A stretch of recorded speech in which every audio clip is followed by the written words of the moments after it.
One question I get asked very often is this: what's the difference between a will or a trust? Well, here's how I like to explain it. Think about driving the turnpike without an easy pass.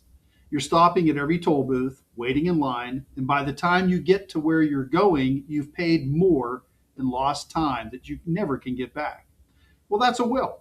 Your family still gets there, but not before going through probate, delays, costs, and a whole lot of frustration.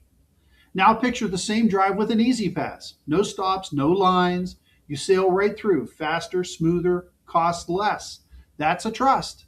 Everything is set up in advance, and when the time comes, your family doesn't have to slow down for anyone or anything. Which experience do you want for the people that you love? Join us for a free online estate planning workshop and find out which plan is right for your family. Register now. The link is below.